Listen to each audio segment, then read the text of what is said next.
We've got more than our fair share of things to worry about these days. The economy, the upcoming election, and the rapidly changing climate, just to name 3 tiny things. But for each of these worries, there is a corresponding spiritual practice. And I believe that our congregation should be a place where we are given the encouragement and the opportunity to grow our spirits, which is the theme of our service this morning, and so that's the lens with which I'm going to be talking with you today. Let me give you some examples of ways we might address the current cultural worries as people of faith.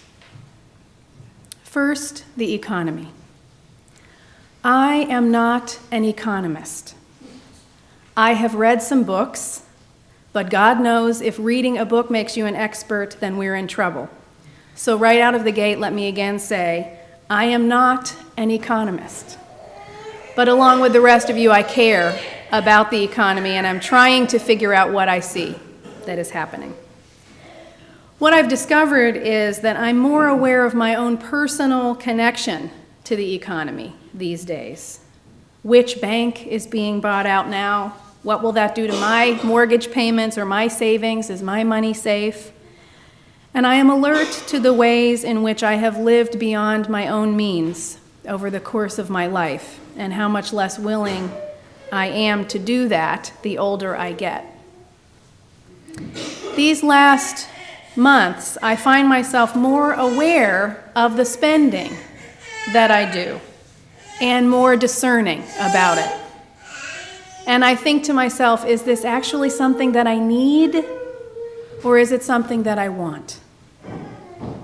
And this question always leads to the realm of the spirit, at least for me, because it brings up the larger version of that question. Even though the words are the same, I think of it this way, with my arms wide open. What do I need? And how much is enough? In the large sense. And those questions invariably lead me back to a place of gratitude, which I have been able to access during all of the phases of my life, no matter what my financial situation. I have my health, at least temporarily. I have love in my life, love of partner, children, extended family, friends, and this community. I have the sun on my face and the flowers about my feet, and birds, and trees, and music, and laughter.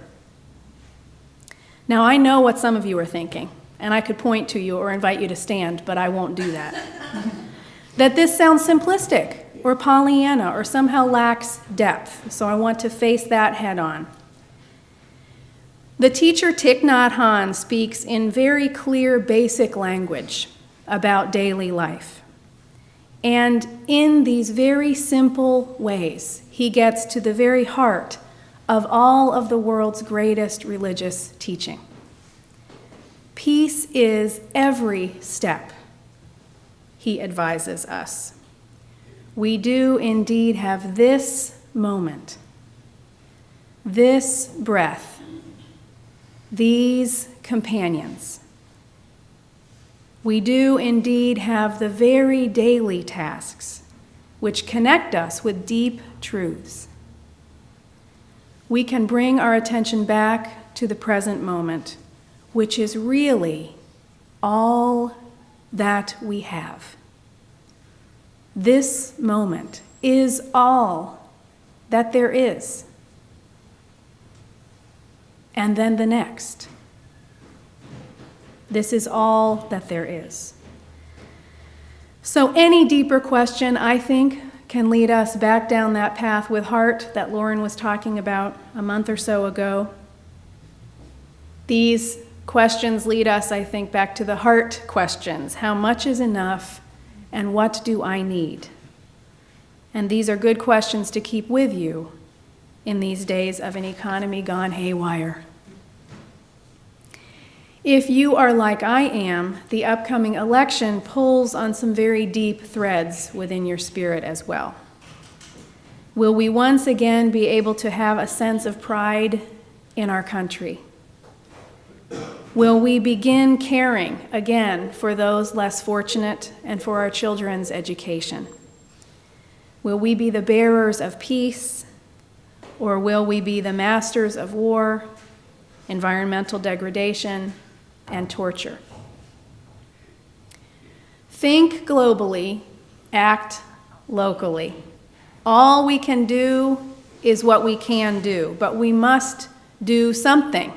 We must act in some way, whether through letter writing, voter registration, phone banking, or financial support for candidates and political causes.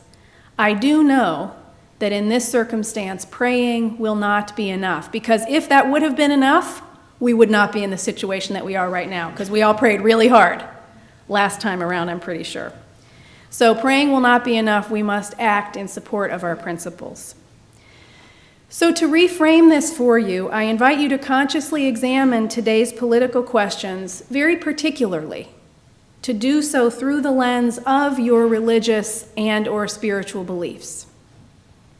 If you are a parent, I invite you to look with your children at the principles and purposes and have conversations about public policy with them, looking at which choices would be most in line with our Unitarian Universalist affirmations.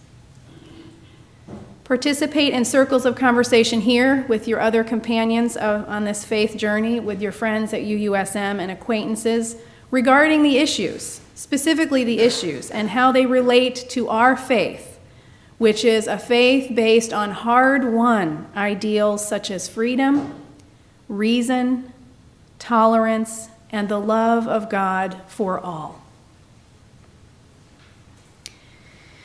And after the election, no matter what the outcome, know that I feel that there would be no more inspiring thing to do than to join our group on November 7th in going to see Van Jones. And I mean this very seriously as the minister, one of the ministers of this community. He will be talking about the economy and the environment and offering concrete solutions to the problems that we face in both arenas. And he was absolutely the highlight of my experience at General Assembly this past year. He was so inspiring, and that's what we need. We need hope and inspiration for the days ahead.